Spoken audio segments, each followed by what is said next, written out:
이야기를 한번 나눠보려고 그러는데 주제를 홀로서기로 잡았어요. 네. 독립이라는 말은 안 된다고 하셔가지고 홀로서기로 바꿨어요. 같은 말 아니에요? 뭐가 다른 거야? 인생은 혼자. 인생은 혼자. 그치. 네, 아무튼 그래가지고 요 주제를 가지고 이야기를 묶어서 한번 이성군 소장님 뭐 사무소 얘기랑 프로젝트 얘기랑 뭐 그런 거 좀 이렇게 해보도록 하겠습니다. 네. 소장님들은 뭐 최근에 뭐 홀로서기 하면은 뭐 떠오르는 것들이 있으실까요? 우리 애 군대 간 거 얘기해야 된다며. 아 그렇죠. 네. 그 친구가 홀로서겠죠. 소장님은 뭐 2016년이 거의 10년째네. 홀로서기. 쫓겨나서 홀로서기. 쫓겨났다 이렇게 표현하면 또 혼나는데 걔. 우리 아직은 연락하거든요.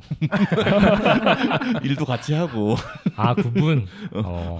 그분이 좀 까칠하셔. 이런 말도 하면 싫어하는데. 나 혼나겠다 또. 아직 양재에 계세요? 그분도? 아니요, 양재 없고 그 친구는 건대 쪽에 있어요. 건대 쪽. 제가 알아듣게 좀 얘기해 주시면 안 돼요? 근데 전 파트너. 제 전 파트너. 저도 그거 얘기하시는 거죠? 네, 2016년에 헤어졌거든요. 안 알아들으셔도 될 뻔했어. 네. 그런 얘기 나오잖아요. 나 얘기 안 끊으려고 그랬는데. 예전에 또 다른 홀로서기를 했었죠. 아 그렇죠. 네, 그렇죠. 그렇죠. 저는 알죠. 네. 홀로서기를 했고 올해는 이제 올해 또 이제 축하드립니다. 네, 감사합니다. 네. 올해는 같이서기? 네? 같이서기라고 얘기해야 되는 거 아니에요? 같이서기? 개소한지 얼마나 되셨어요? 실질적인 제 개인 사업. 네네. 2016년 네, 시작을 했고 이제 최근에 이제 1년 가까이 되죠. 제 이름으로 네, 사무소 명을 변경해서 지금 열심히. 근데 어떻게 사무소 이름에다가 네. 이름을 써서 하셨어요? 어떤 마음으로? 사실 제가 이제 곧 반백살인데 지금 뭐 여기 저보다 연배 있으신 선배님 계시긴 하지만 얼마 차이 안 나. 예, 지금 뭔가 또 어떠한 또 다른 어떤 회사 이름을 만들기가 사명을 만들기가 조금 애매한 거예요. 한편으로는 그래도 좀 인지도적인 측면에서 이름을 그냥 내세워도 나쁘지 않겠다라는 생각을 했고 그 주변에서도 그걸 좀 추천을 했었고요. 그래서 저 나름의 그냥 이제 회사 자체가 저의 아이덴티티가 될 수도 있겠다라는 생각 때문에 그냥 과감하게 했는데 사실은 괜찮은 것 같아요. 네. 그래요. 일은 어디서 먼저 시작하셨어요? 공간건축에서 네. 처음 시작했고 09년 신입사원이었죠. 제가 알기로는 네. 그 당시 두 개의 대형에 합격을 했다가 그걸 어디서 들으신 거예요? 공간 변태? 그런 얘기를 거기서 했었구나. 그렇죠. 별 얘기를 다 했네요. 대학원 나오자마자 사실은 그때는 약간 군중 심리일 수도 있지만 거의 대부분 대형 설계 사무소를 가는 그런 분위기들이 있었어요. 대학원 나오면. 그 당시 이제 공간하고 정림을 합격을 해서 이제 어딜 갈까 고민을 하다가 그러니까 저는 되게 희소성 있는 걸 되게 추구하거든요. 그러니까 뭔가 좀 다른 가치를 따지고 뭐 이게 감가 이런 거 생각 안 하고 약간 좀 제정신이 아니죠. 아무튼 그래서 그 소리 안 하려고 그랬는데. 먼저 얘기해 주시네요.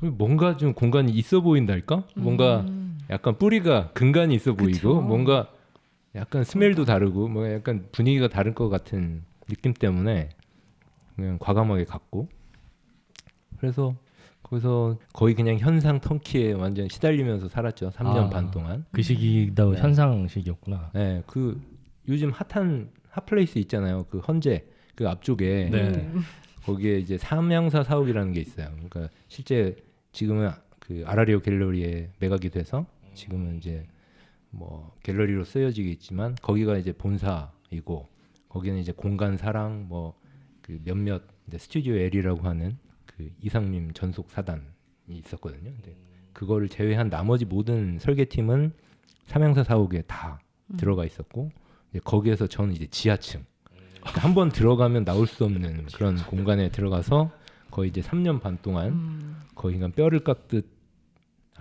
많은 것들을 좀 했고 그 당시에 했던 프로젝트를 되새겨 보면 약간 그 남극 장보기지 그런 거 그리고 그 뭐 도청사 큰 것들 국제 현상 같은 거 다행히 이제 제가 배속됐던 그 설계 본부가 조금 그 승률이 되게 좋았던 그런 것이었어서 거기서 또 재밌는 프로젝트를 연달아서 좀 했던 것 같아요.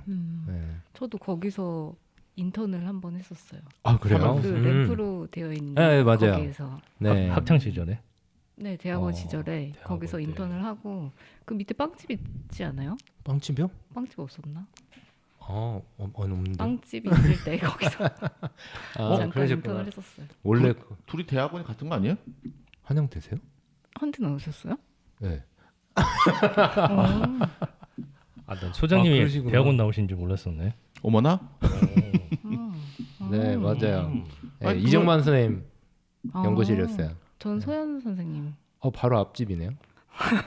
아니 얼마 차이 몇 안 나요. 년도예요? 몇 년도에 다니셨어요? 2005년? 아, 그러시구나. 그때 제가 이제 군대에 있었을 때예요. 아 그러면 학사를 마치고 군대 가셨나 봐요? 네, 맞아요. 음. 네, 그리고 나서 이제 군대에서 포트폴리오를 그때 거기 있는 이제 컴퓨터를 쓰잖아요.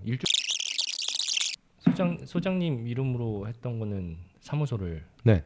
그건 몇 년도쯤이에요? 공간 나오고서 그 공간에서는 3.5년 정도 있었고 그 다음 회사는 이제 지파트너스라고 하는 그 정림에서 수석 디자이너를 20년 하신 분이 나오셔가지고 처음에 이제 셋업 단계에서 제가 어떤 분의 소개로 스카웃된 건 아니에요. 그래요? 이제 꽂아주셨죠.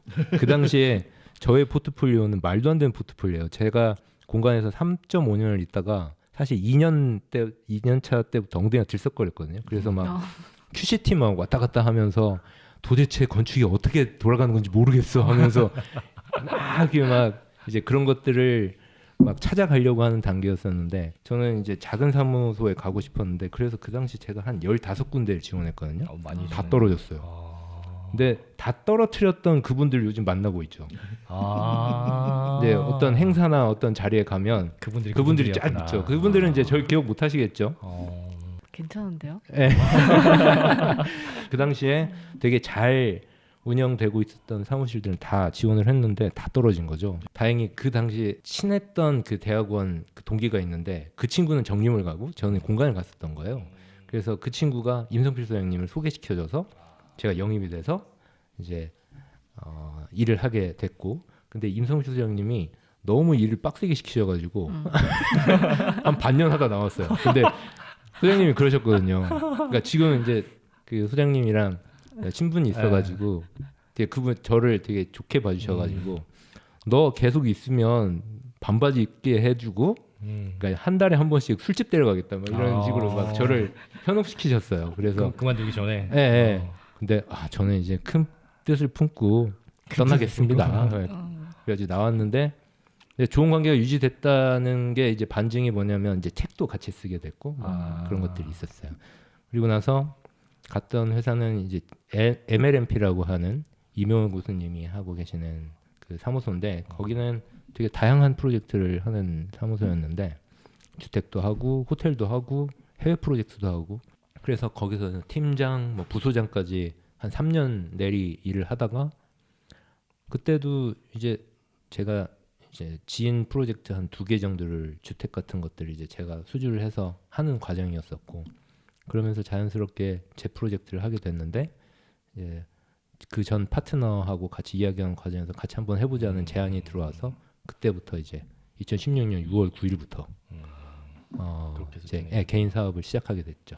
소장님 이름으로 홀로서기 전까지 네. 한 몇 개 정도 프로젝트를 하셨던 거예요? 최근에 그 평면의 재발견이라는 책을 통해서 이제 기존에 했던 프로젝트를 쭉 리스트업을 한번 해봤거든요. 거기 들어간 프로젝트가 50개 정도 돼요. 근데 거기는 이제 상업, 그러니까 근린생활시설, 주택, 스테이에만 해당되는 프로젝트들이고 그 이외의 프로젝트들이 좀 있죠. 그거에 해당되지 않은 프로젝트들. 그래서 조금 이제 다작을 했었던 것 같아요. 거의 한 10년 동안 50개. 아마 조금 더 이상 될 수도 있을 것 같긴 해요. 사실은 저 혼자 한 건 당연히 아니고요. 그래도 많이 한 거죠. 그럼 뭘로 그렇게 알려지기 시작한 프로젝트가 뭐예요? 프로젝트를 통해서 알려졌다기보다는 사실은 좋은 기회, 지금 공 대표님이 이제 그 기획을 하셨던 그 방송을 통해서 사실은 그 대답을 듣고 싶어. 아니 난 나올 줄 몰랐지. 네, 처음 이제 제작을 하셨던 것에 근데 어떻게 저한테 연락이 왔던 거죠? 저 기억이 잘 안 나는데. 그게 네. 저희가 리스트업을 하다가 네. 소장님은 원래 알고 있었어요. 그래요? 그때 하차하시는 거를. 네. 그랬다가 방송 준비하면서 원래는 두 분을 찾고 있었어요. 같이 네. 할 수 있는 부분. 이제 이런 데가 있는데 그 캐릭터가 좀 있으신 분이다 해가지고 소개를 이제 이 회사를 소개를 시켜줬죠. 그러고서 이제 작가들이 보고서 네. 그때도 수염이 네, 있었어요? 맞아요. 네. 네. 아. 네. 얘 괜찮아. 그래가지고 메인 작가가 그렇게 해가지고 그때 그 작가님 어렴풋이 기억나네요. 네. 그래가지고 이야기 해보고 음. 네, 그렇게 해서 진행이 됐었죠. 아무튼 그렇게 해서 방송 맛을 한번 보게 되고 그게 처음이었었어요, 거의? 네. 그렇구나. 그런데 그 즈음에 사실 그 회사 자체적으로 저희가 생각하는 건축이 그 일반 대중한테 조금 더 가깝게 다가가면 좋겠다라는 생각을 하면서도 이제 또 저희 사무실에 대한 것들을 알리고 싶다라는 생각 때문에 유튜브를 좀 시작하게 된 거예요. 근데 이제 보통 그 당시에 조금 재밌게 뭐 연출이나 뭐 편집 같은 걸 하는 그런 것들을 차용을 해서 조금 재밌게 막 했단 말이에요. 맞아요. 직원들이 막 나와서. 맞아요, 재밌게 봤어요. 네. 그때 제가 기억에 그 저한테 그런 조언을 약간 구하셨었어요. 그래요? 네, 유튜브 관련돼서 거기 그렇구나. 이제 막 어떻게 편집을 하느냐 막 이런 거 물어보셨었거든요. 조언을? 그게 말도 안 되잖아요. 근데 그 당시에는 대표님이 그랬어? 되게 많은 것들을 시도하려고 하셨던 상황이었어요. 왜 창피해? 좋은 구할 수도 있지. 아니 레벨이 급이 죄송합니다. 제가 괜한 말을 했네요. 네. 이건 자르지 말았어요. 그랬구나. 네, 그래서 근데 되게 재밌게 보긴 했었어요. 네, 근데 이제 뭐 몇 개 올라가다가 이제 말았는데 바쁘다 보니까 그러면서 그 말씀대로 제가 이제 수염 나고 막 뿔테 안경 끼고 이렇게 쫙 이렇게 머리 스타일 이러다 보니까 그러니까 작가님들 눈에는 조금 뭔가 말씀대로 캐릭터가 있어 보이는 상황이었나 봐요. 그러다 보니까 자연스럽게 그 다음 뭐 방송이 이제 들어가게 되고 그러다 보니까 자연스럽게 이제 한번 경험이 있는 사람들을 또 찾더라고요. 방송이.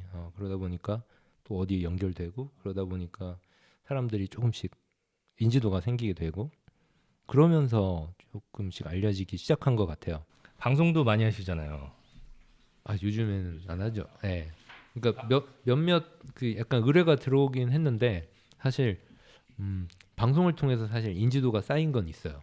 그러니까 뭐 약간 연예인 분들이랑 같이 나오는 어떤 방송을 통해서 약간의 뭐랄까 인지도 내지는 공신력이랄까 뭔가 찾으면 약간 검색에 연관돼서 나오잖아요. 그러니까 방송에 나오니까 그래도 뭔가 믿음직스러운 사람인가라는 생각이 들 수도 있을 거라는 생각이 들더라고요. 그래서 그런 것들을 통해서 조금 사람들한테 또 알려지게 된 것 같고 근데 이제 그런 방송을 하면서 갑자기 현타가 온 때가 있었어요.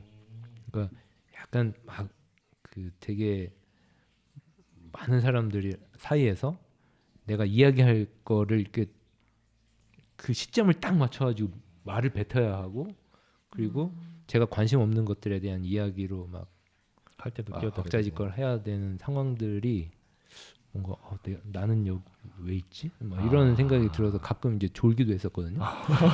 말도 안 되는 거잖아요. 옆에 연예인분들 딱 계시는데 저 졸고 있고 그러다 보니까 뭔가 나랑 맞지 않나? 그러니까 약간 그런 생각도 있었어요. 이거는 완전 그 다 이렇게 드러내놓고 하는 얘기인데 그런 것들을 통해서 이제 저의 어떤 건축적인 어떤 깊이나 뭐 사유나 뭐 건축가로서의 어떤 모습들이 조금 가볍게 비춰질 수도 있지 않을까라는 우려도 사실은 있었던 부분이 있었고 그러다 보니까 조금은 지금 초기 단계에서는 그런 것들을 이용해서 저를 조금 알릴 수 있는 계기가 됐다고 하면은 사실은 그런 것들 기반으로 저는 조금 뭔가 내실을 다지는 지금은 뭔가 방송을 한다기보다는 그냥 제 작업에 좀 몰두하면서 저만의 것들을 이제 좀 더 견고하게 만들어가는 과정이라고 생각할 수 있을 것 같아요. 디퓨저? 네 맞습니다. 이거 뭐예요? 프레임리스 디퓨저. 저 이거 찾고 있었는데? 잘 됐다. 제가 업체 잘 알아요. 짜제에서 공개가 잘 안 나올 것 같은데. 아니 공기량은 똑같은 것 같아요. 저희 팟캐스트에 이제 광고가 있는데요.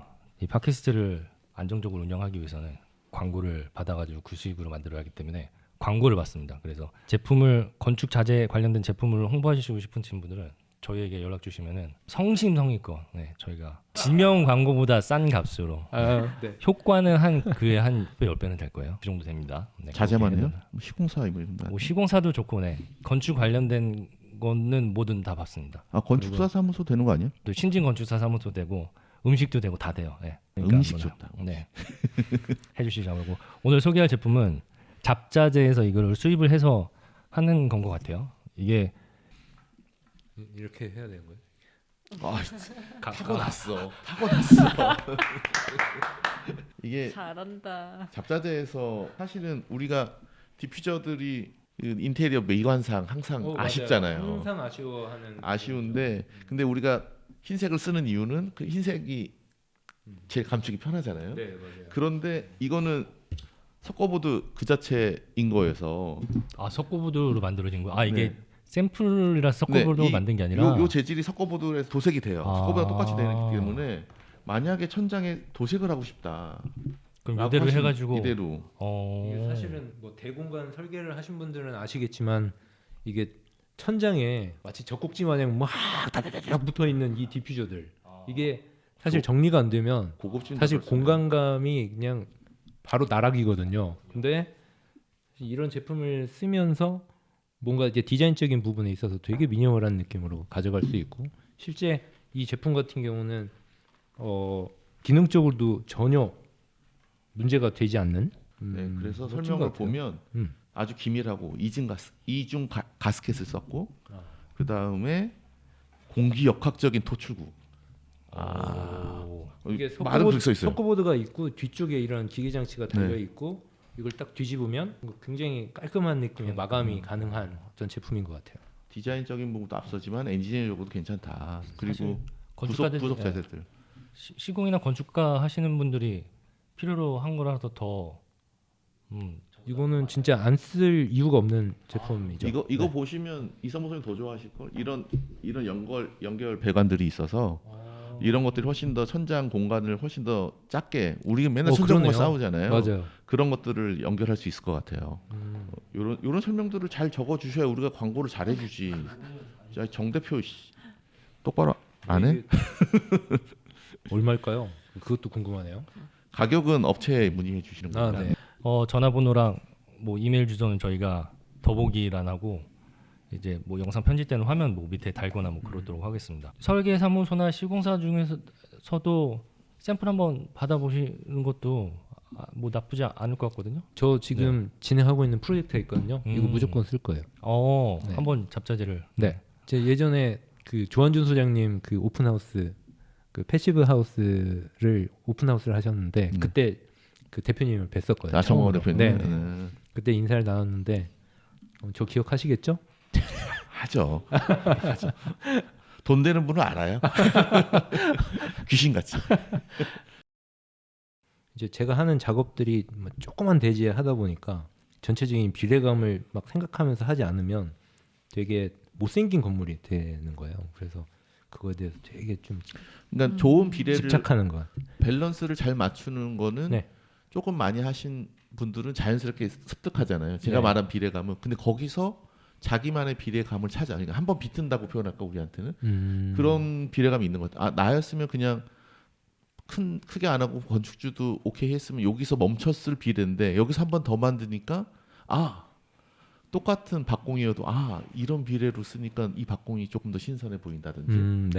뭐 예를 들어 제주도에 있는 그 박공의 처마를 한참 낮춘 보통은 높이죠. 근데 높이는 거에 대해서 사실은 2층 되면 비례가 안 이쁘니까 막 거기서 어거지 썼는데 이분은 과감하게 쭉 내리더니 그 비례감이 역전이 되는. 틈은 네, 그거 있잖아요. 그것도 그렇고 비례가 제가 느끼기에는 그냥 네모였을 비례를 지붕을 요즘에 지붕 그 천연 슬레이트인가? 네, 천연 슬레이트 많이 그거 많이 쓰는데 그 지붕이 내가 있으면 과했다라고 표현해서 멈췄을 거를 더 뽑는다든지 더 세게 표현한다든지 그게 분명히 비례감하고 연결이 됐는데 비례가 안 깨지면서 조금은 다른 모습들을 연출하는 거 그게 더 어려운 것 같거든요. 확실히 막 이상한 형태를 만들어내면 예를 들어서 자아라든지 지금 뭐 헤더윅이라든지 이거는 형태적으로 완전히 다르기 때문에 다르게 다가오는데 별거 다른 거 없는 것 같은데 색달라. 그런 게 분명히 그 비례를 살짝 비틀어서 자신만의 비례감이 있는 것 같은 생각이 드는 거죠. 비례감 놓칠 수 없는 정말 제일 중요한 거죠, 사실. 제가 조용성을 좀 강조하다 보니까 조용성을 강조하는 방법 중 다양한 방식이 있겠지만 사실 저는 가장 포커스를 맞추고 있는 게 비례감이거든요. 정말 끝까지 그거를 그냥 물고 늘어지는 편인 것 같아요. 그러니까 제 눈에 성에 차야지 갈 수 있는 데까지 가는구나. 네. 근데 그게 사실 쉬운 과정은 절대 아니에요. 왜냐하면 그거에 따라서 디테일들이 굉장히 다양해지거든요. 복잡해지고 면과 면이 만나는 부분들 되게 첨예하게 만나게 한다든지 면과 면이 진짜 거의 1대1로 만나서 전체적인 비례감을 좀 만들어가는 그런 방식들을 되게 다양하게 하고 그리고 이제 저는 이제 지붕을 이용하고 그러니까 기단과 지붕의 어떤 비례 서로 대비 극적인 대비 소재나 아니면 텍스처의 차이에 의한 비례감들을 좀 그냥 단순하게 인면 비례뿐만 아니고 그 소재 어떤 텍스처도 같이 생각하면서 그런 것들을 만들어가는 것 같아요. 그 소재 건축물 보면은 저는 인상 깊었던 게 지붕. 네. 지붕의 형태가 그 건축물의 전반적인 형상을 지배하죠. 의도적으로 어떤 지붕에 관련된 지붕의 디자인에 좀 초점이 맞춰지거나 아니면 지붕 디자인에 어떻게 접근을 한다면 이렇게 풀어내는 게 있나 아니면은 만들다 보니 그렇게 굉장히 눈에 띄는 그런 지붕의 형태가 만들어지는 좀 이제 여러 가지 연유가 있는데요. 제가 스테이 건축을 좀 많이 하다 보니까 사실은 외부에서 바라봤을 때 약간의 궁금증을 자아낼 수 있는 외형이 분명 필요했었고 그런 그 뭐 디자인적인 흐름도 분명히 있었는데 오히려 그것보다는 조금은 이제 제가 하는 프로젝트들이 약간 교외 지역 그러니까 자연과 접점들이 되게 많은 어떤 프로젝트를 많이 했었거든요. 도심지보다는 지금 현재 하고 있는 서울 프로젝트가 되게 극소수예요. 저층부에서의 접점들을 만들어가야 되니까 다 뭔가 개방 구조가 되는 거예요. 근데 뚜껑을 덮어야 되잖아요. 평지붕이 싫은 거죠. 뭔가 내부 공간에 좀 다양한 변주 같은 것들을 생각하다 보면 지붕 내부 안에서 느껴지는 공간감을 생각할 수밖에 없었고 자연스럽게 지붕이 높아지고 그 내부를 단면상에서 뭐 구성하는 방식들을 고민을 많이 했던 것 같아요. 그래서 처음부터 지붕을 강조하려는 생각은 아니었어요. 그러한 여러 가지 이유 때문에 이제 지붕이 일종의 하나의 캐릭터처럼 뭔가 고착화됐고 근데 그게 굉장히 재밌더라고요. 그럼 처음에는 의도적이지 않았지만 지금 좀 어느 정도 의도를 집어넣는 이제는 저는 약간 좀 어떤 땅에 가면 오히려 프로그램을 생각한다기보다는 그 땅에 맞는 어떤 형태를 먼저 생각을 해요. 약간 다른 분들 그러니까 작업 스타일이 조금 다르고 오히려 그런 비례감과 어떤 형태감 그리고 땅의 형상하고의 좀 관계성을 생각하면서 그 머릿속으로 형태를 조금 먼저 만들어가고 주변과의 관계를 생각하면서 그것들을 띄우기도 하고 벌리기도 하고 하면서 조금 다공성의 공간들을 만들어가서 그냥 단일 어떤 매스로만 작업은 하지 않는 것 같고 그래서 공사비가 조금은 많이 드는 편이긴 해요. 이게 자꾸 막 벌리니까 외피 면적이 늘어나잖아요. 그런 단점이 있긴 하지만 그래도 이제 결과물에 대한 만족도가 높은 것 같아요. 네. 제주도에서 프로젝트 수로 따지면은 어느 사무소보다 많이 하지 않았을까요? 그러진 않아요. 많이 하시는 분들 많죠. 잘하시는 분들도 너무 많고. 제주도에서 다작으로 따지면 더 유명한 데 있지 않나요? 이 집이었나? 그 지랩. 지랩. 거기는 이제 스테이 많이 하시고 돌집 리노베이션 같은 거 많이 하셨던 지금도 많이 하고 계시고. 그 스테이를 국내에서 확장시킨 그런 데도 좀 이바지한 게 아닌가 싶기도 하거든요. 약간 그 홍보 차원에서 그런 것들을 부각시키기도 했어요. 사실은 뭐 스테이 전문 이런 느낌으로. 그런데 사실 요즘에는 스테이가 굉장히 사양사업이 됐고, 요즘은 문의가 거의 없어요. 사회적으로 그만큼 사용을 안 하는. 그러니까 요즘에는 뭐 전화하면 다 일본에 계시니까. 그런 특히 이제 제주 쪽 같은 경우는 이제 스테이들이 많이 빠졌고 사람들이 많이 잘 찾지 않다 보니까 그런 문의가 좀 많이 적고 자기도 무모했지만 아다리가 잘 맞는 그런 시기랄까 2016년 아까 말한 13년부터 18년 사이에 있었고 거기에 소규모 건축물도 좀 껴있고 스테이가 이제가 사실 숙박시설이 괜찮은 게 없었기 때문에 숙박시설의 수요가 올라갔었던 시기였으니까 잘 맞았고 잘했으니까 당연히 문의가 많았고 근데 지금은 이제 스테이 수요가 여전히 구할 좋은 스테이를 찾으려면 여전히 힘들죠. 그건 맞긴 하지만 그래도 그 전처럼 아예 없지는 않기 때문에 네, 그 전보다 정말 개수가 많아졌고 거의 과포화 상태죠. 근데 그 좋은 스테이를 가려고 하면 너무 고가의 비용을 지불해야 하고 그렇다고 이제 예를 들어 뭐 그 도심지를 떠난 그 막 바다가 정말 광활하게 펼쳐지는 이런 데에서도 말도 안 되는 금액 하루 100만 원. 근데 실제 가서 보면은 이제 다 사진빨인 거죠. 너무 그 지역 느낌의 어떤 공간인데 사진을 잘 찍어서 막 그 인피니티 풀 같은 이런 연출만 하고 근데 그런 데들이 막 100만 원 넘게 뭔가 지불해야지 뭔가 묵을 수 있는데 그런 것들은 무조건 풀북이고 막 그러다 보니까 사실은 이 괴리가 굉장히 간극이 좁혀졌어요.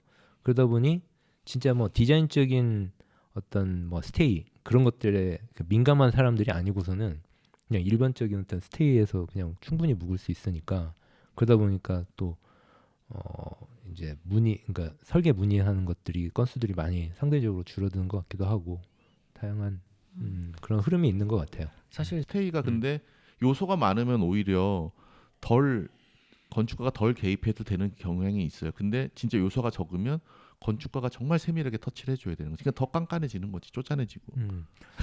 맞아요. 제가 보통 이제 건축가라고 하면 인테리어에 별로 신경을 안 쓰는 경향들이 있잖아요. 좀 특히나 이제 큰 프로젝트들을 하시는 분들 같은 경우에는 아예 완전 별개의 영역으로 인테리어가 개입이 되니까.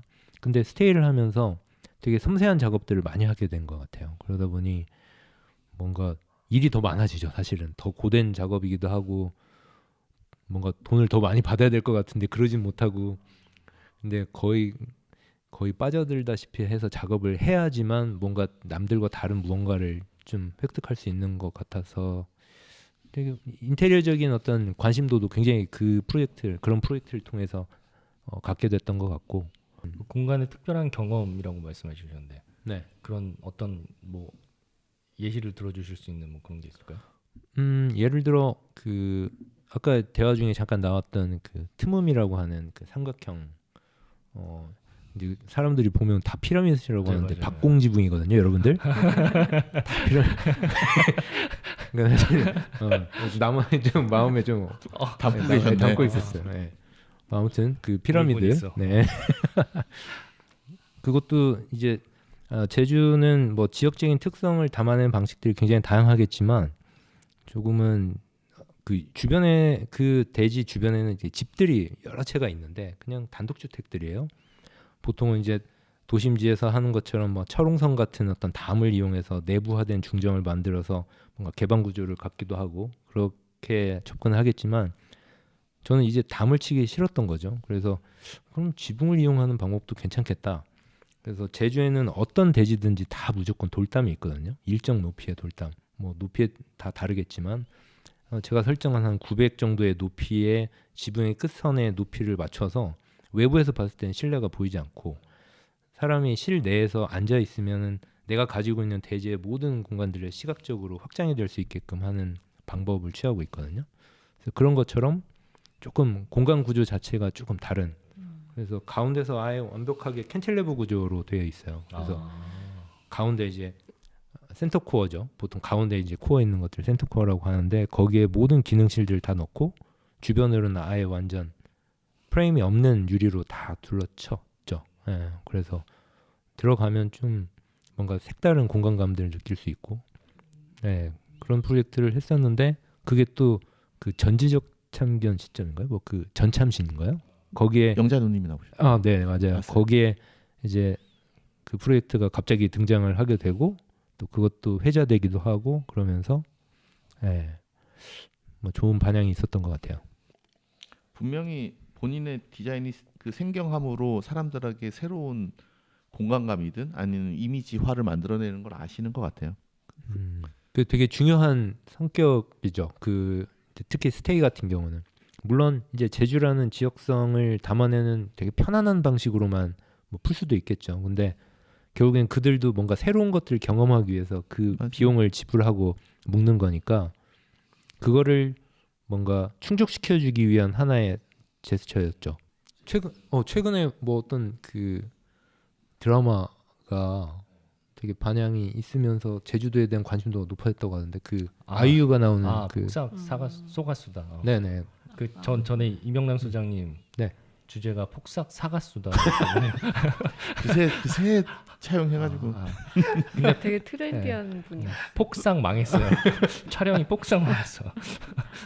이성범 건축사 하면 네. 건축가 하면 생각나는 게 사실은 젊은 건축가 상입니다. 저한테는 아 그래요? 네. 네. 3번 4번의 시도를 제가 옆에서 계속 봤었어가지고 네. 못한 게 너무나 희한해서 제가 주목하고 계속 봤는데 지금 올해가 마지막이잖아요. 네네. 맞아요. 근데 왜 마지막이에요? 나이 네 나이 만 45세 올해까지예요. 네, 작년까지인 줄 알았는데 오늘 나이를 45세. 물어보니까 올해까지인데 네. 왜 못하신 것 같아요? 발표를 못해서 그렇죠. 발표가 못하진 않았어요. 이거 알잖아요. 발표를 못하진 않았잖아요. 이분은 답을 못했던 알고 것 물어보는 같은데. 거야. 아 그래요? 네.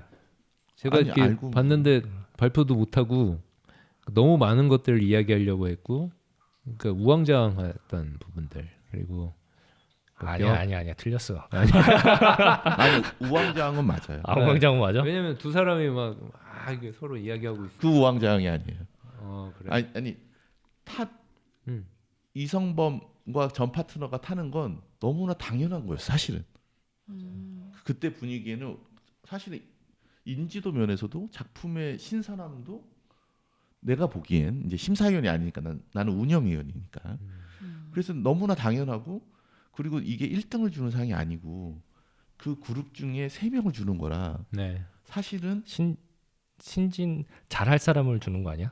잘할 사람을 주는 건데 이미 어느 정도 나 이후로는 잘할 사람을 주는 건 의미가 없어졌어요. 왜냐하면 저 때는 한 20팀 들어왔나 14팀 들어와서 8팀으로 압축하고 3팀을 뽑는 거라 편차도 좀 있고 진짜로 어떻게 뭔가 모험심이 있는 팀들 이런 애들 줘도 돼? 라는 팀이 간혹 꼈어. 거기가 우리도 있었지.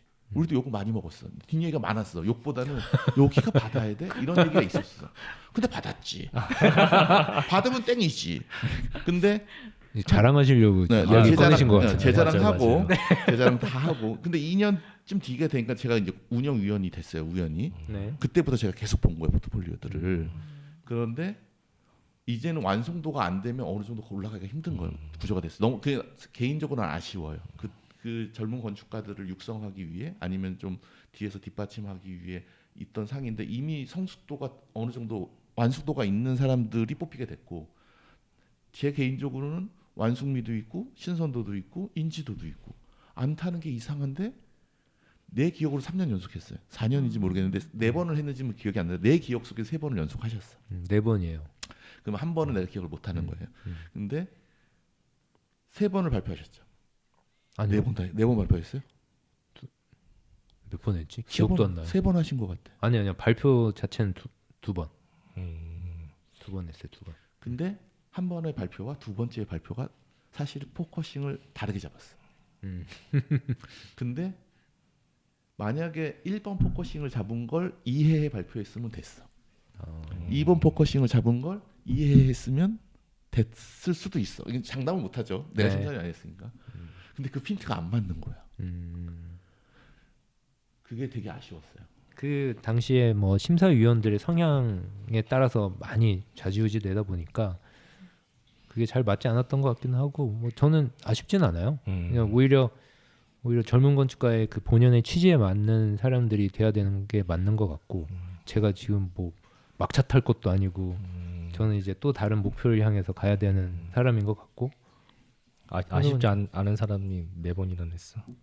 그러니까 사실은 그냥 내야 되나 보다라고 생각을 하고 냈었던 거고 몇 번 그 앞단에서 그 준비했을 때는 거의 뭔가 이제 소장이 많이 개입하기보다는 그 작품들을 그냥 꾸려가지고 직원분들이 이제 포트폴리오를 만들어서 이렇게 제출하는 약간 그런 시기였었고 나중에 이래서는 안 되겠다 생각을 하고 뭔가 조금 더 정제된 방식으로 하다 보니까 이제 2차까지 됐던 거고 이제 거기에서 이제 발표하는 것들이 이제 저희들이 추구하는 방향이나 이런 것들이 심사위원들과의 어떤 이야기를 통해서 약간 조금 핀트가 안 맞은 부분들이 있었던 것 같아서 사실은 또 그 와중에 몇몇 심사위원분들이 하시는 말씀을 통해서 또 고무적인 부분도 있었어요. 그러니까 좀 남들과 다른 무언가를 추구하는 어떤 방향성이 마냥 나쁜 건 아니고 자기는 뭐 응원한다라는 이야기 하신 분들도 있었고 그러다 보니까 뭐 그냥 나름의 어떤 방식을 계속 고수하면서 하다 보면 뭐 저만의 게 만들어지지 않을까라는 생각을 하고 그와 관련돼서 예전에는 그 너희들이 하는 건축은 다 달라서 좋아라는 이야기를 들었는데 어느 순간 이건 네 거 같아라는 이야기를 듣기 시작했거든요. 그때부터 이게 바로 나만의 것을 찾아가는 어떤 과정이구나라는 생각이 들더라고요. 그래서 그냥 하던 대로 그냥 쭉 하다 보면 뭐 저 나름의 영역이 만들어지지 않을까라는 생각을 했어요. 경영 관련돼서 좀 한번 이제 여쭤보려고 그러는데 아틀리에에서는 사실 경영이 굉장히 어려운 부분이잖아요. 대형 아닌 이상은 소장이 이제 채용 같은 것도 다 책임져야 되고 해가지고 지금은 직원 몇 명이세요? 현재 4명이고 채용 계획이 있긴 해요. 네. 한 명 더 아니면은 한두 명 정도? 한두 명 네. 정도? 관심 있는 주제는 뽑을 계획이 있다 그랬으니까 뽑을 때 뭘 가장 중점적으로 봐요? 그게 되게 다양한 어떤 변화가 있었어요. 제가 이제 2016년부터 뭔가 개인 사업을 시작했으니까 그 당시에 이제 그 그룹이 이제 Y가 됐거든요. 왜냐면 분위기가 좀 안 좋았었던 상황이었는데 그 이후에 어떤 직원을 과연 뽑으면 좋을까라는 의논들을 굉장히 많이 했거든요. 그러면 이제 성격 좋은 애를 뽑자.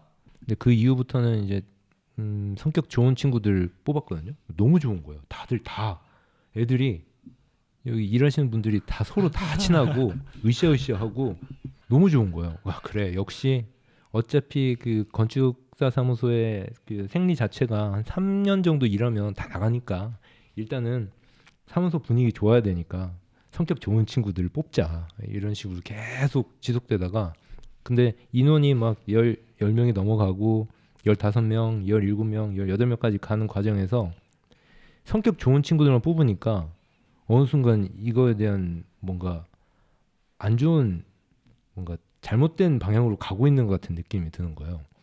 스케줄이 늦었는데 다들 허허허허 나는 혼냈는데 지네들끼리 또 허허허허 막 이러고 있고 와 이건 좀 아닌 것 같다. 그러다 보니까 어느 순간 이제 빵꾸를 이제 소장들이 메꾸고 있는 상황이 되다 보니 그때는 직원이 몇 명 정도였던 거야? 그 순간 제가 한 2021년 정도 초에는 한 17명, 18명 정도 됐던 것 같아요. 근데 인턴 포함하면 20명이 넘었어요. 그러다가 이제 갑자기 이렇게 바로 그냥 꽂혔죠. 꼬꾸라졌죠. 이렇게 팍. 수주 문제, 내부 문제 아니면 직원들의 문제? 다양한 문제가 복합적이었던 것 같아요. 근데 어쩔 수 없이 모든 것들은 다 흐름이 있기 마련이니까 그 당시에는 이제 그런 흐름이었었던 거고 그러다 보니 뭔가 어느 순간에는 직원을 뽑는 기준 자체를 그냥 건축에 미쳐 있는 애들로 뽑으면 좋을 것 같다는 생각을 했거든요. 본인 같이. 네. 근데 이제 그런 친구를 뽑으니까 한 일주일 있다 나가고 막 그런 거예요. 왜 그런지 모르겠는데. 왜? 제가 싫었나 봐요. 아무튼 물론 이제 뭐 그 친구의 뭐 스타일이었을 수도 있겠지만 뭔가 맞지 않았겠죠. 근데 그런 일이 발생하다 보니까 이제 그 기준이 사실은 명확치는 않아요.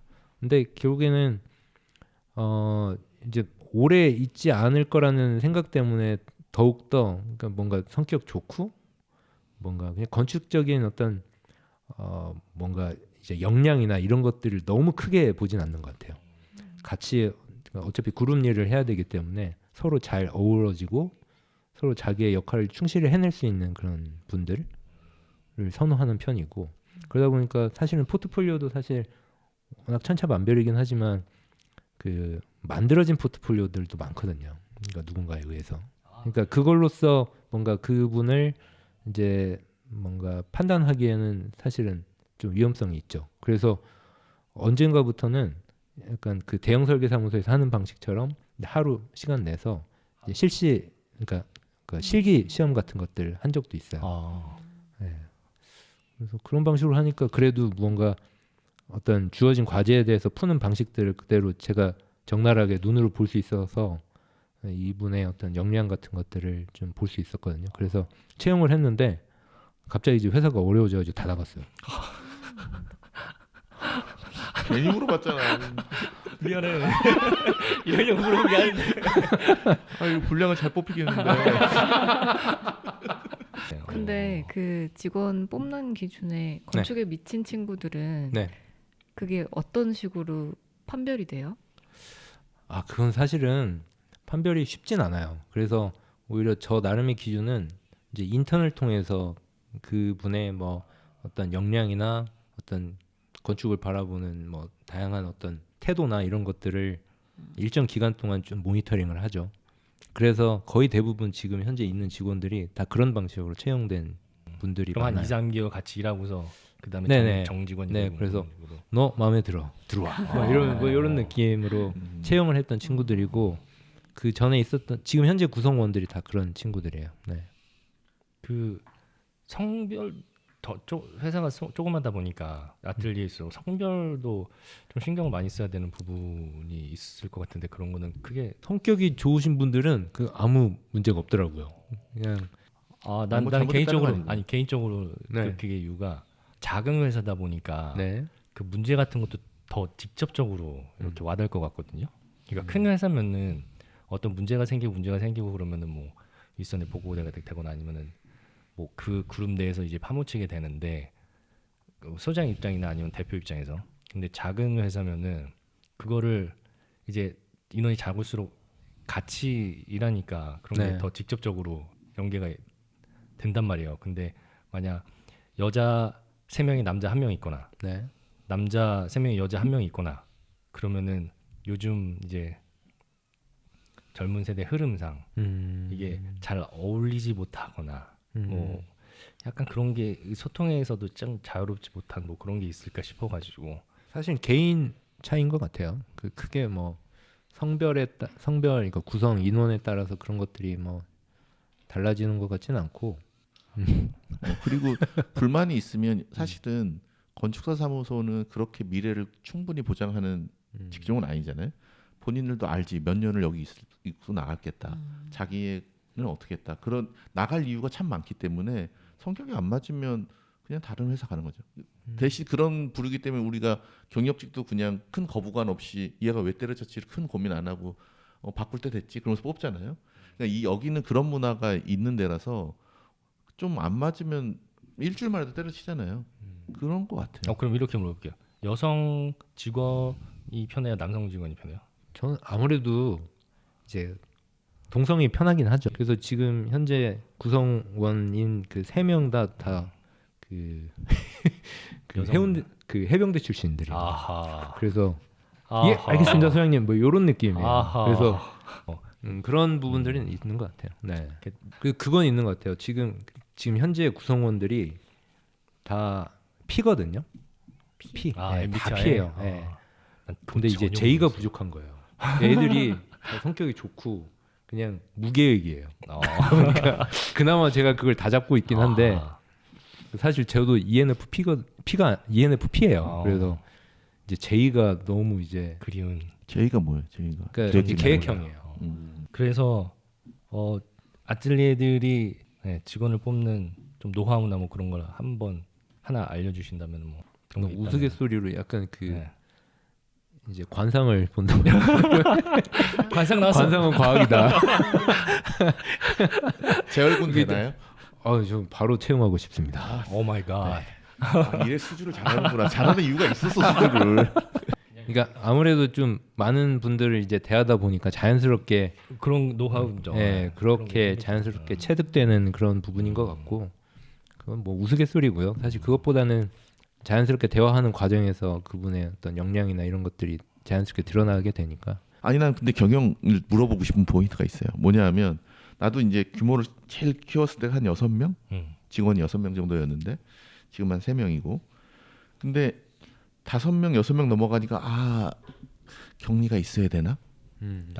이런 생각이 있더라고요. 근데 지금 한 16명까지 갔다고 하니까 지금은 좀 줄이셨지만 맞아, 네. 맞아. 어느 정도 포인트에 되면 격리가 있어야 된다? 아니면 어느 정도의 규모가 되면 전문 경영인이 또 있었으면 좋겠다? 아니면 아틀리에는 그런 거 없이 그냥 사장이 하는 게 맞다? 저는 한 6, 7명부터는 그 전문 경영인이 필요하다고 봐요. 저도. 왜냐면 그 사실은 10명까지는 좀 과한고요. 왜냐면 10명 되기 시작하는 그 시점부터는 이제 사람이 눈에 안 보이기 시작해요. 그러니까 각각 하고 있는 업무 분담하고 있는 그런 업무량에 대한 것들이 한눈에 읽히지가 않거든요. 소장이 그 모든 것들을 다 관장할 수가 없는 거죠. 맞아요. 그러면 제대로 디자인을 할 시간도 충분치가 않을 뿐더러 집중이 안 되는 것 같아요. 저는 이제 사실 뭐에 이렇게 빠져 있으면 나머지는 다 젬병이거든요. 그러다 보니까 수학도 잘 못해가지고 그러니까 뭔가 경영을 해야 되는데 이제 맞아, 그런 힘들어요. 숫자에 대한 네. 부분이 이제 약하다기보다는 잘 안 좀- 들어오죠.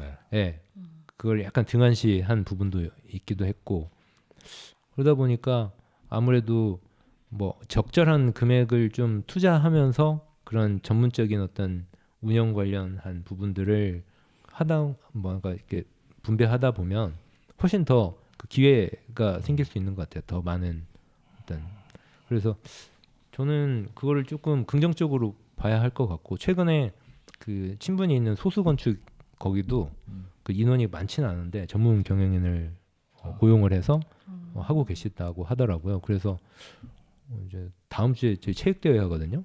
유압건축 조한준 소장님, 그거 티셔츠 그리고- 맞은 거 봤어요. 예. 네, 저 그리고 뭐 유압 그리고 소수 JYA 뭐 이런 식으로 해서 5 업체가 이제 그 체육대회를 하는데 어디 가가지고 하거든요. 그래서 단체 티도 맞추고 야, 그 5팀 다 뻘짓 좋아하는 팀. 뻘짓 저희 네. 저희 그 사업 중에 하나가 한 번 했었는데 네. 시작이 그거였어요. 아틀리에 캠프라고 그래가지고 한 번 하고 아직 못 하고 있는데 대형 설계사무소는 한 회사에 한 뭐 못해도 300명 뭐 400명 되는데 네. 그 안에서 이제 뭐 친목도 하고 뭐 캠프도 하고 그다음에 외부 강사 초청해가지고 이제 뭐 이제 교육도 계속하고 그런데 아틀리에는 사실 3명 4명이서 하기가 힘들잖아요. 그럼요. 네, 그러니까 그런 사무소 10개 네. 그래서 뭐 20개 정도 하면은 한 사무소에 뭐 소장 포함해서 4명 정도다 하면 10개면 40, 네. 20개면은 80명 되니 그들을 모아가지고 함께 이제 교육 프로그램 같은 거 우리가 다 짜주고 네, 그래가지고 너희들은 와서 이제 놀기만 하고 친목 동무회도 필요하고 그러니까 그리고 아틀리에는 4명이서 일하게 되면 사실 뭐라 그럴까 그 인맥이 네. 사실 넓히는 기회도 사실 많지 않잖아요. 맞아요. 예, 그러니까 그런 것을 다 충족시켜 줄 수 있어 해가지고 했었는데, 네 하나가 하고서 지금 뭐 못 하고 있죠. 예, 그래서 그런 의도에서 시작을 했었는데, 예, 그걸 해가지고 얹혀서 또 하나 또 한번 그래서 해보려고. 이거를 이제 조만간 해야 되는데 이렇게 모아야 돼가지고, 예.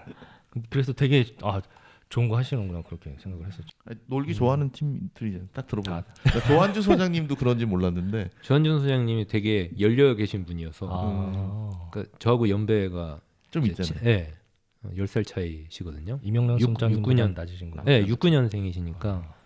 근데 이제 젊은 이제 그 10살 차이가 남에도 불구하고 사실 저희하고 대화하는데 전혀 그래요? 꺼리낌이 없고 되게 친근하게 해주셔서 그리고 뭘까 저는 이제 아빠라고 표현하거든요. 맙소사. 아버지 뭐 이런 그래서 이제 친분이 있어서 그렇게 같이 작업도 하고 이야기도 하면서 서로 고충들도 나누고 그러고 있습니다. 때는 원유민이나 조장인을 불러서 네. 뒷담화를 좀 해보는 거예요. 취미 같은 거는 뭐 있으세요? 취미요? 네. 저는 등산을 되게 좋아합니다. 네, 의외인데요. 원래 산악회 소속돼 있기도 했었고. 그러니까 저는 그 건축을 하면서 되게 많은 사람들이 서로 북적북적 하잖아요. 거기서 좀 벗어나는 방식이 저는 이제 등산이었고 혼자 등산하는 걸 되게 좋아하고 이제 불수사 도북이라고 해서 불암산, 수락산, 사패산, 도봉산, 북한산을 종주하는 게 있어요. 무박 2일 동안. 무박 2일이요? 네, 그거를 3번 했어요. 굳이? 잠은 그러면 어떻게 해요? 잠을 안 자고. 네. 밤에도 네네. 밤에 시작해서 네, 그 다음 저녁에 끝나는 방식으로 해서 그때 이제 도가니가 한번 나갔었죠. 트레일 러닝과는 또 다른 거예요? 트레일 러닝으로 가야 돼요? 그러니까 이거는 사실은 뭐 방식의 차이는 크게 없는데 일단은 그걸 한 번에 종주하는 게 그게 그냥 목적이에요. 그래서 한 번에 서울에 있는 모든 산을 종주한다. 그게 그럼 몇 킬로 정도나 돼요? 키로수는 제가 정확하게 기억은 안 나는데 중간에 포기하고 싶은 당연히 상황들이 굉장히 많이 그렇죠. 그 짓을 왜 해? 얼마 전에 유튜브에서 본 거 같아. 그 종주하는 거. 되게 힘든데 힘들지. 하면 좀 그럼 식사 같은 거는 싸가지고 갔다. 네, 그럼요. 거예요? 네. 원래 공간 다닐 때 그거를 한번 시도하려고 하다가 못했는데 그 이후에 뭐 다른 그 산악회 동호회에 좀 참가하면서 그런 것들을 했는데 뭐 아무 생각이 안 들죠, 사실은. 그러니까 머리를 이제 비울 수 있는 그 순간이기도 했고 저 나름의 취미인 것 같고 요즘에는 좀 못하고 있어서 좀 아쉽긴 해요. 예전에는 그 비박이라고 해서 산에 올라가가지고 그냥 그 대피소에서 요즘에는 대피소 바깥에서 텐트 치고 못 자거든요. 예전에는 그 설악산 가가지고 대피소 주변에서 사람들이 모여가지고 잤었는데 누워서 이제 관제 등화가 되면 모든 공간들이 다 완전 암흑이 되는데 하늘에 별만 떠 있는 거예요. 온몸으로 다 이 별을 받는 그 느낌들이 저는 그런 그 옛 그 추억들이 있어서 이제 정말 너무 그 산을 좋아하고 누구나 한 번씩 해보면 좋을 것 같다는 생각이 들어요. 별로. 네. 나는 군대에서 네. 내 평생 살 탄을 다 탔다고 생각을 하고 있어가지고 그때 좀 많이 질리셨구나. 또 생각해 보니까 제가 네. 이건 뭐 취미는 아닌데 네. 제가 자주 출몰하는 지역이 있는데 그 잠수교 36번 기둥 앞에. 왜? 이제 거기 뭐가 또 있어요? 굳이 번호까지 매겨가면서. 네, 저는 항상 거기서 한 2시나 새벽 2, 3시에 제가 가끔 이제 출몰하거든요. 가면 이제 저를 만나. 네. 그러면 그 사람들이 아무도 없고 이제 거기서 이제 생각을 정리하는 거죠. 거기서 이제 감성 그 글도 쓰기도 하고. 거기는 누가 좋다고 알려줘서 가신 거예요? 아니면 발견하신 거예요? 예전에 그 뚜벅이 시절에 이제 그 잠수교를 건너서 다른 데로 가야 되는 상황이었었는데 이제 거기에 이제 몇몇 무리들이 있었어요. 뭔가 나름의 어떤 막 스포츠카를 타면서 막 이런. 제가 되게 어렸을 때죠. 그러니까 어렸을 때 뭔가 이상향처럼 나도 스포츠카 타고 싶다라는 생각을 하기도 했었고 그러다 보니까 이제 종종 거기를 갔는데 새벽 시간에 가다 보니까 너무 적막한 거예요. 그리고 거기가 약간 소실점이 딱 생겨요. 그 도열된 어떤 기둥 사이에서 느껴지는 그 적막함과 그 빨려 들어갈 것 같은 그 어떤 공간감이 있거든요. 그 안에 들어가면은 약간 그 제 차원이 조금 무너지는 듯한 느낌이 들거든요. 그래서 네 그러다 보니까 거기에서 그냥 멍 때리고 딱 앉아 있으면은 그냥 뭐 평온해지는 듯한 느낌이랄까. 그래서 되게 종종 가요. 점점 괴리감이 느껴지고 있어요. 네. 몇 번? 36번 기도. 36번. 네, 거기 주차하기가 딱 좋거든요. 네. 36번이라고 써 있어요? 네. 한번 가봐야겠다. 가까우세요? 아니요. 예. 예. 한번 가보죠 뭐. 계획성이 없어. 내가 봤을 때. 예. 전 제인은 아닌가 봐요. 코스염도 취미 중 하나로 분류할 수 있을까요? 수염이요? 네. 수염을 기른 지 되게 오래된 것 같은데 그러니까요. 저 나름의 이제 캐릭터가 됐죠. 이제 저를 기억하는 사람들은 이제 제 보조개와 수염으로 기억을 해요. 보조개는 몰랐네. 보조개. 네, 보조개가 좀 깊은 편이어서 그러니까 사실 제 캐릭터가 되다 보니까 사실은 이제 자르고 싶어도. 그러지 못하는 거고 가끔 이제 악몽을 제가 꿀 때가 있어요. 꿈은 잘 안 꾸는데 어쩌다가 한 번씩 꿈을 꾸는데 면도를 하다가 이쪽을 한쪽을 날리는 그 악몽을 꿔요 가끔. 그러면서 안 돼! 하면서 이제 막 침대에서 일어나는 그 몇 번의 그런 되게 아찔한 경험이 있었는데 한 번 이쪽을 날리니까 그 균형을 맞춰요. 제가 균형 되게 중요하다고 말씀드렸잖아요. 비례감. 그래서 이쪽을 이제 이렇게 쭉 날리는데 점점 이게 짧아져가지고 이만해지는 거예요. 그래서 없어지는 그 꿈을, 네, 그 악몽 때문에. 아니 보통 악몽은 군대를 다시 가는 꿈이 네, 이런 건데. 그 수염을 날리는 그 악몽을 몇 번 꿔서. 수염은 언제부터 길리셨던 거예요? 한 5년 가까이 되는 것 같아요. 그럼 15년 동안 맨 얼굴을 딱 보신 적은 없으시겠네요? 그 최근에 어떤 친구가 네. 그 건축사 학원에서 이게 사진 찍잖아요. 근데 그게 수염이 없었던 때였던 거예요. 그걸 찍으면서 너 이거 맞아 하면서 보내줬는데 되게 저는 진짜 웃기더라고요. 되게 앳돼 보여요. 제가 사실은 이 수염이 없어지면은 뭐랄까 좀 순박한 느낌이랄까. 네. 어디까지 가시려고? 기르게 된 계기는 뭐예요, 그러면? 이게 기르게 된 계기가 공간 때, 그러니까 큰 대형 설계 사무소에 다닐 때, 뭔가 저 나름의 어떤 캐릭터를 만들면 좋겠다라는 그 막연한 생각은 있었는데, 제가 수염을 기르고 약간 좀 저는 이제 타일을 그 병적으로 계속 물론 내 앞에 슈퍼 갈 때는 이제 하고 다니지 않는데 매일 타일을 해요. 타일 예쁘다. 네, 그래서 이렇게 하니까 제가 신입사원인데 미팅을 데려가시는 거예요, 소장님이. 그러니까 팀장님이 시간이 없으니까 저를 데려가요. 그래서 관공서 어떤 업무를 맡게 됐는데 거기서 이제 그 주무관이 저한테 이제 부소장님이시냐고 막 재밌는 경험들이 있었고 그러다 보니까 그때 그 대학원 다닐 때 그 교수님이 그런 말씀하셨거든요. 옷 잘 입고 다녀야 되고 되게 깔끔하게 그 뭔가 나름의 어떤 캐릭터를 만들면 되게 다양한 어떤 이벤트들이 생긴다라는 이야기를 하시는 게 불현듯 생각나는 거예요. 그래서 그때부터 저 나름의 뭔가 캐릭터를 만들고 또 저도 이제 옷에 관심도 많고 패션에 관심이 많다 보니까 그렇게 계속 흘러왔던 것 같아요. 옷이 그 상대방에 대한 예의라고 생각하는 경향이 있어가지고 최대한 제가 가지고 있는 것 중에서 좋은 거 꾸밀 수 있는 거는 최대한 이렇게 꾸미고 가려고는 하죠. 저는 되게 철저하게 지키는 부분인데 사실 뭐 미팅 준비하다 보면 날 새기도 하잖아요. 근데 막 후줄근하게 클라이언트를 만나는 그런 것 자체를 되게 극도로 싫어하거든요. 왜냐면 일상. 그러니까 뭔가 저는 이제 준비된 자세 그리고 이제 클라이언트를 만나는 그런 상황 자체를 난 이미 준비돼 있고 나름 어떤 그 되게 자신 있는 모습으로서 이렇게 대해야지 뭔가 되게 쩔어 있고 막 이런 것들 보여주기가 싫었어요. 저는 나랑 완전 대척점에 있는 것 같아. 그래. 쩐 걸 일부러 보여주셔. 열심히 했다. 소장님은 옷 어떻게 해? 뭐 그런 건 없어요? 스타일? 네. 블랙? 없어요. 아니 뭐 클라이언트가 있어야 뭐 자기가 스타일이 생기고 뭐 지금 왜 그러세요 진짜로? 그러니까 왜 그래? 쌉티. 근데 대신 우리 그 사이에 얘기가 있어요. 럭셔리한 클라이언트만 있어요. 그렇기 때문에 소장님은 블랙을 언제부터 좋아했는 거예요? 글쎄요. 생각은 안 나는데 지금 모아놓고나 보니까 좀 많아졌어요. 그래요. 그래요.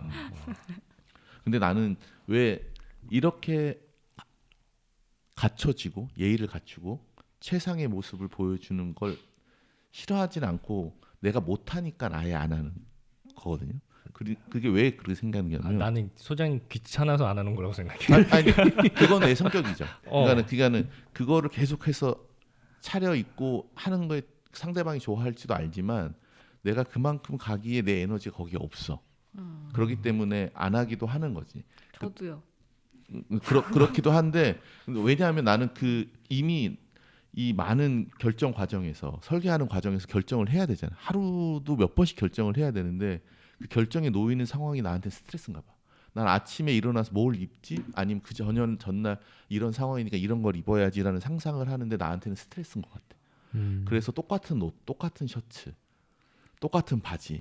관심도의 차이인 것 같아요. 그러니까 이런 것들을 선호하고 이런 것들 그냥 나를 게을러서 근데 의외로 그 저도 검정색 옷이 많긴 하지만 검정색 옷 중에서도 고르는 게 되게 힘들어요. 그렇지 않아요? 미안해요. 나는 그것도 안 골라. 심지어. 다 와이프가 사준 거. 그건 있어. 입었는데 편하긴 해야 돼. 안 편하면 그러니까 스타일로 보진 않아. 근데 색이라는 게 되게 어렵잖아요. 맞아요. 네. 맞아요. 쉽지는 않은 것 같아요. 그렇죠. 옷 머리부터 발끝까지 색깔 같은 거를 선정하는 뭐 그날에 입는 옷이라거나 예전에 조금 약간의 여유가 있을 때는 그 전날 옷을 세팅을 해놓고 걸어놓고 잤어요. 난 그렇게까지 해본 적 없어요. 네, 그랬는데 이제 막 정신없이 바쁘다 보면 그렇게 안 되잖아요. 그래서 막 이것저것 주워 입고 딱 가다가 승강기에서 보여지는 제 모습이 약간 이거 언밸런스하고 뭔가 맞지 않는다. 그러면 다시 올라가서 옷 바꿔 입고 그랬던 것 같은데 요즘엔 조금 그렇게 좀 극단적으로 가진 않고 조금은 좀 융통성이 스스로 생긴 것 같긴 한데 여전히 관심은 많고 또 그런 것들 좀 많이 찾아보기도 해요. 그래서 제가 이제 인스타그램 이렇게 보면서 약간 패션 같은 것들 이제 캡처해가지고 따로 이렇게 폴더 만들어서 넣어놓기도 하고 그렇게 같이 좀 따라 입어 보이기도 하고. 해보고 싶은 뭐 프로젝트나 뭐 건물이나 뭐 그런 건 있어요? 저는 약간 뭐 스테이도 마찬가지지만 예전에 되게 어렸을 때 모텔을 좀 설계해보고 싶다라는 생각을 굉장히 많이 했거든요. 근데 이제 모텔 쪽으로는 가지는 않고 스테이를 하다가 최근에 약간 리조트 같은 좀 뭐 프로젝트를 좀 하게 됐거든요. 약간 하스피탈리티 같은 약간 그런 류의 좀 뭐 숙박, 뭐 호텔, 막 이런 쪽에 관심이 많고 뭔가 휴식을 취할 수 있게끔 하는 어떤 건축 공간에 대한 것들에 관심이 많아요.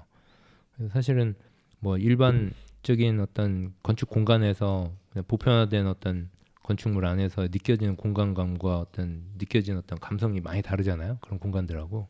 그러다 보니까 그런 거에 대한 관심이 자연스럽게 생기게 됐고 그리고 또 그쪽으로 좀 뭔가 전문화된 어떤 방향을 가지고 쭉 이어가면 좋지 않을까라는 막연한 생각은 있는데 조금씩 그런 일들이 좀 생기고 있는 것 같아서 스스로 좀 고무적이라고 생각합니다. 네.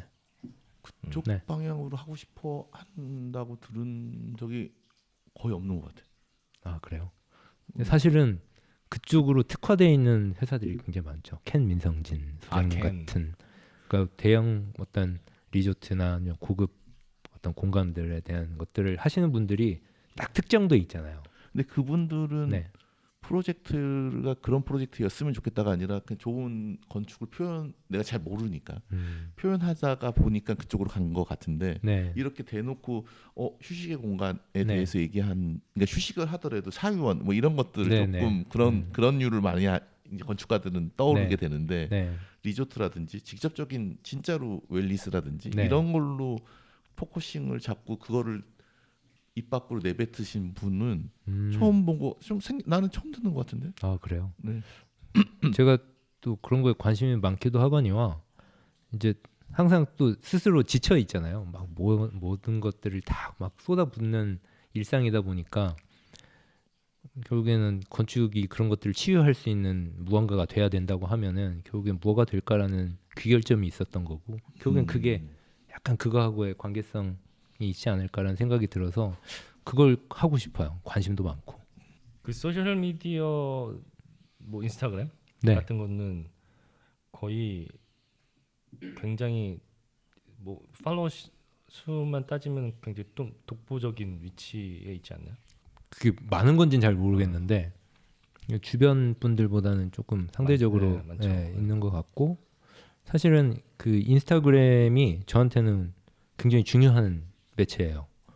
왜냐하면 이걸 통해서 수주도 굉장히 많이 했고요. 그리고 제가 건축하는 과정 그리고 적는 어떤 글들을 통해서 약간 누군가에게는 그게 진정성으로 느껴지는 부분이 있는 것 같더라고요. 계속 지속적으로 제 인스타그램을 팔로우하면서 보신 분들이 한 몇 년 후에 저한테 의뢰를 하시는 분들이 꽤나 많았었거든요. 그래서 이게 또 하나의 나에 대한 어떤 PR 구조가 될 수 있고 그래서 되게 신경을 많이 쓰는 편이에요. 그래서 특별히 어떻게 관리를 하시는 노하우나 아니면 어떻게 관리하시는지 뭐 그런 거. 사실은 그 보통 있을까요? 유튜브 보면은 막 되게 팔로워를 많이 늘리는 방법이나 아니면 어떻게 하면 사람들한테 많이 노출되는지에 대한 것도 연구도 많이 했었고요. 근데 지금은 그렇게 많이 하진 않은데 오히려 그냥 컨텐츠 그러니까 뭐 이렇게 전문적으로 하기보다는 그냥 지속적으로 제가 하는 작업 일련의 과정들을 조금씩 노출하면서 그냥 결과 위주의 어떤 이미지보다는 중간 과정에서 모형하고 뭔가 미팅에 하는 모습들이라든지 때에 따라서는 직원들과의 어떤 뭐 이런 모습들 이제 그런 것들 되게 정제된 방식으로 이제 그냥 막 하진 않고 이게 인스타그램은 첫 페이지에 딱 뭔가 현혹되는 어떤 이미지를 그쵸. 통해서 사람들을 끌어모으거든요. 이제 그런 것들을 이제 선별을 하죠. 네, 처음 이제 저희가 녹화하는 건데 다행히 이번 거는 잘 된 것 같아서 굉장히 안심되고 뿌듯합니다. 그래서 다음에 또 기회가 되시면 잘 나오면 조회수가 잘 나오면 또 한번 시간을 내시면 한번 또 와주시는 걸로. 네. 네. 불러주시면 달려오겠습니다. 이거 멀긴 하지만. 네. 좀 멀긴 하죠. 아 그리고 여기가 용인 수지인데 저희가 공간을 이제 세팅을 해놨거든요. 그래서 뭐 팟캐스트나 아니면 영상 찍으실 거를 이제 고민을 하거나 아니면 필요로 하신 건축가들은 저희가 여기를 우선은 무료로 이용을 해줄 수 있게 하려고 해요. 그래서 이용하실 분들은 저희 쪽에 문의 주시면은 어떻게 이용하시면 되는지와 뭐 이제 주소 같은 거 드리도록 할 테니까 관심 있는 분들은 연락 주시기 바랍니다. 오늘 함께 해주셔서 감사합니다. 네, 감사합니다. 네, 불러주셔서 감사합니다. 너무 감사하고요. 생각해 보니까 이제 되게 값진 자리잖아요. 그러니까 제가 그냥 주제가 돼서 이런 멋진 분들이 한 자리에 모일 수 있다라는 게 저한테는 너무 이제 감개무량하고 과찬이 뭔가 이제 앞으로 마음을 더 다 잡고 이제 또 롱런하면서 저 흰머리가 될 때까지 또 저 열심히 좀 해보도록 하겠습니다. 그냥 탑 부르게 될 때까지. 네.